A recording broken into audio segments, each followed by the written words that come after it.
Welcome to Hydrogen Rising, a bi-weekly podcast created and hosted by the global law firm Elle that brings you analysis of critical, cutting-edge issues impacting the global hydrogen market. We look forward to your engagement and feedback. And of course, don't hesitate to reach out if you have ideas about new topics you'd like us to cover. Welcome back, Hydrogen Rising listeners. David Wochner here, partner in the Washington, D.C. office of the global law firm K&L Gates and co-leader of our firm's global hydrogen practice. I am joined today, as usual, in the recording booth by my co-host, Sandy Safro, who's the Associate General Counsel for Energy and Technology Regulation at the Edison Electric Institute here in D.C. Hey, Sandy, how you doing? Hey, David. Did you have a good weekend? Very good weekend, yeah. Excellent. My husband just came back from a long work trip, so good weekend. Outstanding.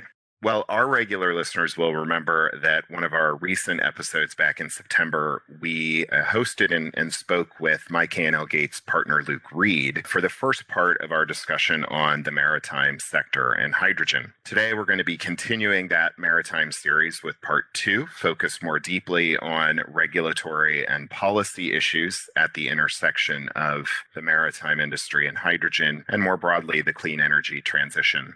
Very pleased to welcome to Hydrogen Rising 2 guests today, 2 of my colleagues from K&L Gates, who are key members of our public policy and maritime team. Jim Sartucci is a government affairs counselor with more than a decade lobbying on behalf of maritime clients, including on energy-related issues. Prior to joining K&L, Jim was legislative director for Senate Majority Leader Trent Lott, a job that he came to after a career as a commissioned officer in the United States Coast Guard. Elle Stuart is an associate in our public policy and law practice group, where she advises a wide range of maritime sector clients, including cargo, vessel operators, ship classification society, and a significant coalition of U.S. domestic maritime interests. Elle previously interned with the U.S. Coast Guard's Office of the Judge Advocate General and is a member of WISTA, which is the Women's International Shipping and Trading Association. So with those introductions, Jim and Elle, welcome to Hydrogen Rising. Thanks for joining us. So let's kick off the conversation today and maybe level set a bit for our listeners. So at the outset, if you could talk to us generally about the maritime industry's engagement, both with U.S. federal government and if appropriate, on the international level as well. There's a lot of activity going on, obviously, Capitol Hill, the executive branch, and globally with regard to the maritime industry's role in the energy transition and climate change. So what are the most pressing issues for the industry that it is seeking to address through either legislative policy or regulatory initiatives?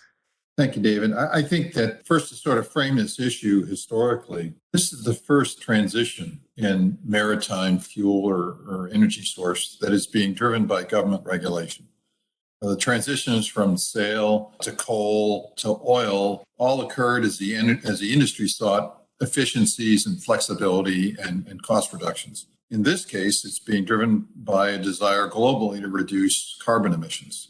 And therefore, how the government imposes requirements or creates incentives can have a significant effect on how this transition takes place. So industry, which is very capital intensive, the shipping world differs greatly, say, from social media companies. Their primary concern with regard to government regulation is they want stability so that their 20 to 30-year investments in assets can be realized. And they want reasonable transition periods so that they don't strand a lot of capital in assets that can no longer be used. Those would be the driving factors in the way the industries will be facing government regulators. They also want international consistency as much as possible. Certainly, that's what they've been used to having with respect to government regulation. But because of this effort being driven so much by governments, not all of which have the same views on things, they're really struggling to grapple with the activities outside of the normal international maritime regulatory process through the United Nations International Maritime Organization. So there's a lot going on globally, and there's a lot going on here domestically in the U.S. that they're trying to keep an eye on. I want to just dig down a little bit more on what you were just saying, Jim. And I think for listeners who may not be aware, we did part 1 of this series on maritime with K&L Gates partner Luke Reed, who talked about some of the existing regulatory structures, both in the US and internationally. And so it'd be a good episode to go back and listen to if you haven't listened to it already. But in the US, regulations, of course, come out of statutes, and there's a legislative process, typically very lengthy, to get those statutes in place. And I'd be curious if there are particular provisions pending in legislation on Capitol Hill right now. We have, of course, the bipartisan infrastructure deal that would either support or hinder the maritime industry and its ability to support the development of a hydrogen industry here in the United States.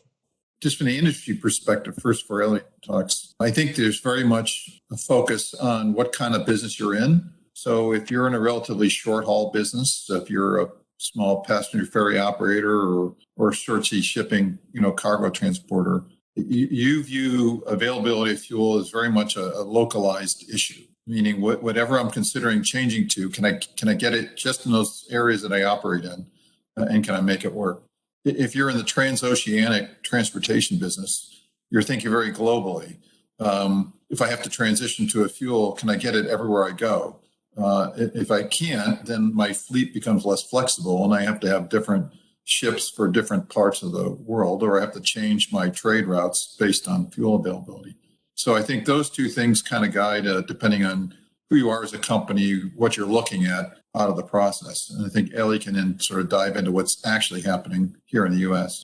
Yeah, I would say right now, the two bills you mentioned, the bipartisan infrastructure package and the reconciliation bill, the maritime industry is a factor in the overall negotiations on those bills, but there's a lot of competing priorities. So really the maritime industry writ large is only receiving a small portion of the funds that are expected to be allocated to the transportation sector. Maritime, despite, moving 80 to 90% of the goods globally, only emits 2 to 3% of global greenhouse gas emissions, which I think kind of explains why Congress is focused a lot on other sectors of the transportation industry, like, passenger vehicles and other kind of like big ticket items like that.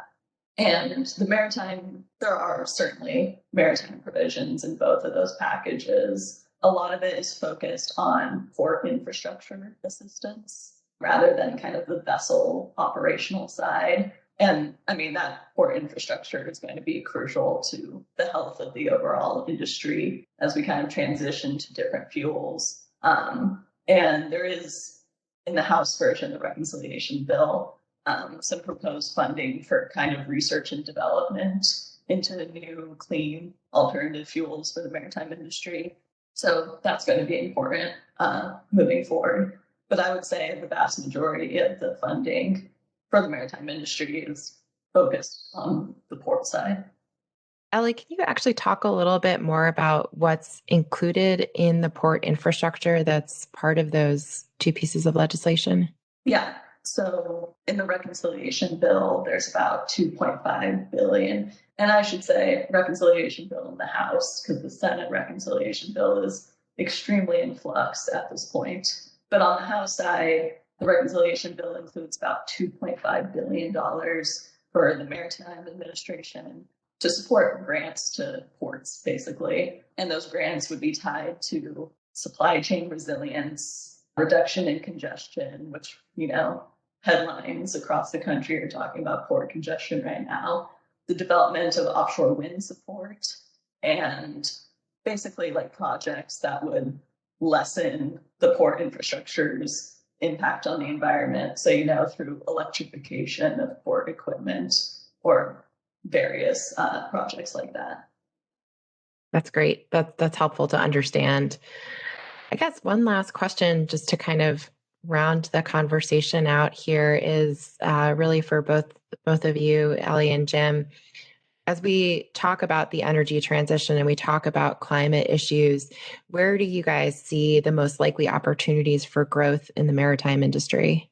So dividing it up into the sort of the shorter range versus the transoceanic side and the more localized domestic transportation, passenger ferries, short haul cargo movements, where supply of fuel is more of a local, regional, or national issue, and the amount of fuel carried is much smaller. I think hydrogen is being looked at a lot more than it is on the oceanic side. That's because for that type of transportation, fuel cells provide an adequate power source for that kind of transportation, and hydrogen is one of the main inputs into fuel cells. Also, it requires volumes of hydrogen that are available in the marketplace now, as opposed to larger volumes that would be necessary for longer transoceanic voyages. There are also attempts for even smaller vessels to look at straight battery operations, but I think those would be limited to just the smallest vessels. Fuel cells seem to have a better fit for the more modest-sized transportation modes. In larger vessels, right now it appears to be a competition between methanol, ammonia, and to a smaller extent, hydrogen. Hydrogen is a little bit more like liquefied natural gas in terms of some of the unique aspects of carrying it and using it, but with some more significant structural issues associated with it. Because it is a lot less available globally than natural gas, it is not yet a fuel of choice on the international transportation marketplace. Hydrogen can be produced from basically two different forms. From natural gas, you can pull the hydrogen atoms out from the natural gas through a refining type process. And that's what's used to produce most of the hydrogen that's used in chemical processes and that's available in the marketplace today. The alternative method is electrolysis of water. This requires a lot more energy to do, but obviously it starts from an upstream supply chain that has not the same carbon impacts as natural gas. So one of the main questions regarding hydrogen as a fuel source for maritime or other forms of transportation will be the strictness of the regulation or customer demand for how clean that upstream history is for the production of the hydrogen fuel. And obviously, the stricter it is, the more it's pushed towards electrolysis, the more expensive it becomes. On the other hand, ammonia and methanol also have significant hydrocarbon backgrounds in terms of how they're made and where they come from. And so while they're more prevalent globally in terms of their accessibility as fuels, they also carry, again, this upstream and combustion aspects that are not as decarbonized as some people might want. And therefore, depending on how the regulatory processes come out, they could also find less favor. So the big question in regard to the future fuels, again, will come down to the extent to which government regulations limit choices and also the extent to which costs of producing these fuels in large quantities drive their use in first movers in the marketplace, as well as the suppliers of those fuels globally. Currently, you have a hydrocarbon industry that's global and has global sources of fuel and global systems of moving it around and refining it. And replacing that with another fuel will require some significant investments in the parts of those energy companies, as well as some significant bets on the future by the purchasers of those fuels, and in this case, the world shipping companies.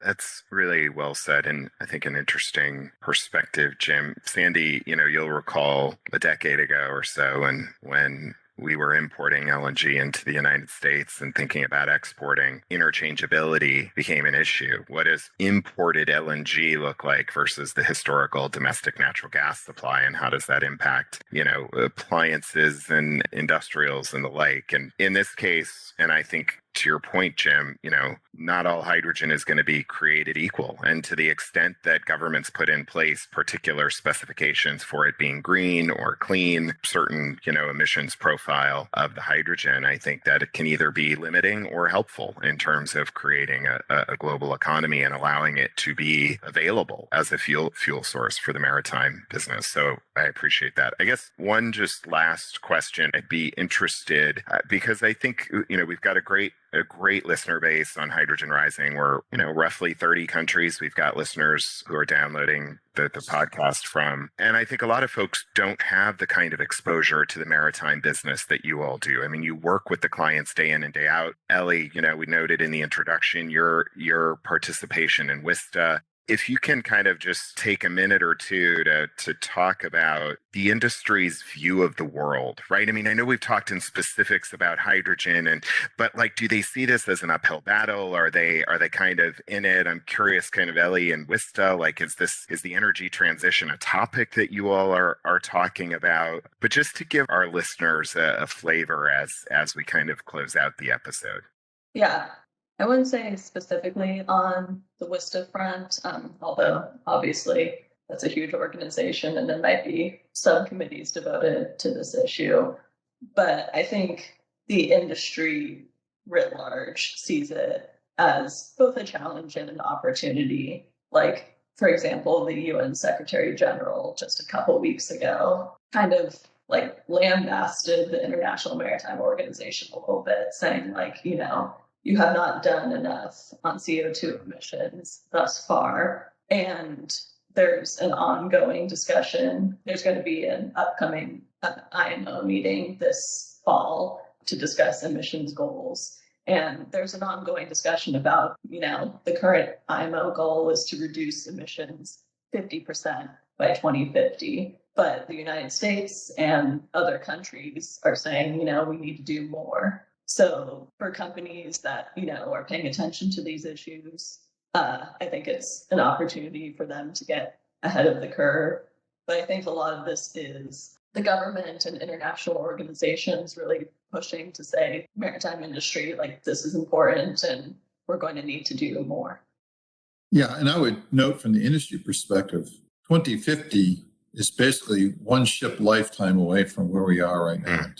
So that requires the industry to figure out in one generation's worth of capital investments what they're going to make their bet on, that by the time they make that bet and invest in those vessels, that the alternative energy sources that they choose to be able to use based on those investments will be sufficiently available for them at the end of that period. So it's a big issue. And I think what you're seeing in the industry now is that some of the larger shipping companies are starting to make bets on what particular fuel sources they want to use in their ships of the future, and investing R&D dollars, partnering with potential suppliers of those fuels and with equipment manufacturers to ensure that their vessel systems can use it. And those bets will in turn cause those companies to want to influence government to come up with regulations that fit along with their massive investments. And some of those companies are investing in methanol, some are investing in ammonia, in terms of the larger transoceanic companies. On the hydrogen side, it's primarily smaller companies. In the European Union, you have a number of vessel operators that do what we call short sea shipping, moving cargo containers inland and through the river system and elsewhere in coastwise movement, who are looking at hydrogen and making a bet on that. So it'll be interesting because that may lead to sort of a bifurcation within the industry on the fuel of choice, whereas everybody now uses pretty much the same fuels other than vessels transporting LNG, which are basically using their fuel, using their cargo as fuel. Everybody's using some form of oil. You may end up now with different fuel sources for different modes of operation, which will lead to different sort of supply chains in that regard.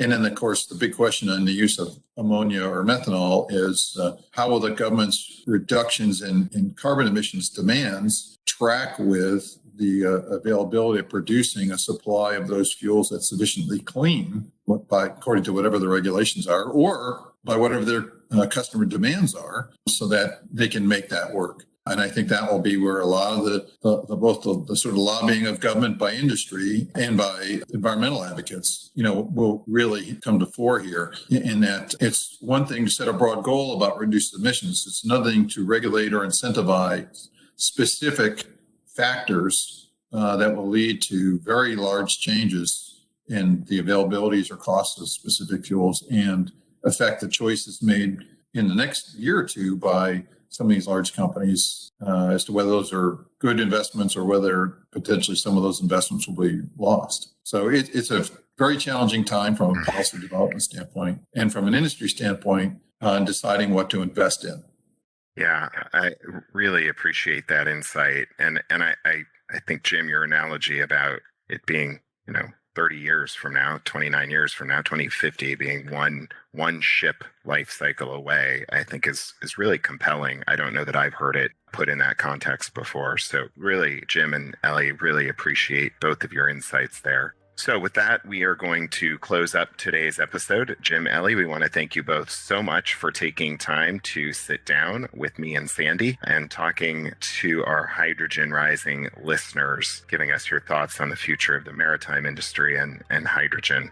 Thanks, of course, to all of our listeners for joining us today. If you like what you hear on Hydrogen Rising, don't forget to subscribe wherever you listen to your podcasts. And as always, we love it when you click those 5 stars if you're enjoying the podcast. If you have questions about maritime issues and the intersection of hydrogen or the clean energy transition, please don't hesitate to reach out to us, and especially to our guests, Jim Sartucci and Elle Stuart here at K&L Gates. And stay tuned for next episode of Hydrogen Rising in 2 weeks' time. Thank you for listening to this episode of Hydrogen Rising. Be sure to subscribe to receive timely notifications of future episodes, and check out our market-leading publication, The Hydrogen Handbook, on our website at www.klgates.com.